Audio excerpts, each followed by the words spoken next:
Bonjour à tous, alors je vous présente ici une pompe d'arrosage sans fil puisque son fonctionnement se fait à l'aide de deux batteries de la gamme Power Exchange. Alors les batteries ne sont pas fournies, la pompe est uniquement fournie avec la clé de filtre. Par contre il faudra prévoir deux batteries de la gamme. Alors vous pouvez utiliser, comme je le fais ici, deux batteries d'ampérage différents, c'est pas gênant. Par contre, il est important de les recharger à fond avant de démarrer la pompe, parce que si vous avez une batterie vide et une pleine, vous risquez d'endommager votre batterie et le fonctionnement ne sera pas optimal. Alors ensuite, vous aurez besoin de raccords, il n'y en a aucun de fourni avec, mais ça dépendra du type de tuyau que vous prévoyez d'utiliser. Moi, je vais l'utiliser dans les citernes d'eau de pluie, de récupération de pluie ici, parce que vous avez ici une sortie femelle en 33,3 mm et une entrée, donc par où arrive l'eau, en 33,3 mm également, qui est en mâle. Donc ici, moi je mets directement un tuyau spirale avec un collier, et en sortie je mets à chaque fois ce raccord ici, d'accord.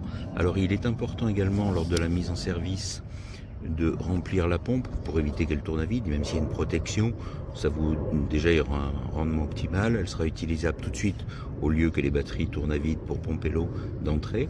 Ici vous avez donc le filtre de nettoyage. Alors moi j'utilise de l'eau de pluie, par contre si vous utilisez de l'eau d'un puits qui n'est pas forcément très propre, l'utilisation d'un pré-filtre est fortement recommandée pour éviter d'envoyer des impuretés dans la pompe. Alors ensuite, au niveau du fonctionnement, ici vous avez une vis de purge. Vous la desserrez, vous remplissez d'eau, après vous refermez, c'est pour que la pompe se remplisse bien d'eau. Vous avez ici deux positions, une position éco qui améliorera la durée de vie des batteries, et une position boost qui fera tourner au maximum avec un débit pouvant atteindre les 3800 litres à l'heure, pression maximale 3,8 bars. Au niveau silence, elle est relativement silencieuse, on ne dépasse pas les 72 décibels de mémoire.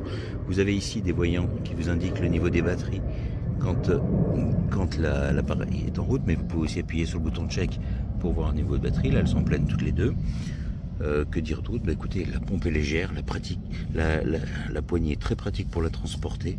Franchement, rien à redire, Moi j'en suis très satisfait, on verra la durée de vie du moteur, mais pour le moment c'est vraiment top. Ah si, j'ai oublié une chose, c'est que quand vous voulez la stocker, vous avez bûchon de vidage en dessous, de vidange, ce qui vous permettra de la vider quand vous stockez votre pompe l'hiver, et puis ça évitera le gel et puis le dépôt de calcaire inutile quand elle n'est pas utilisée. Voilà.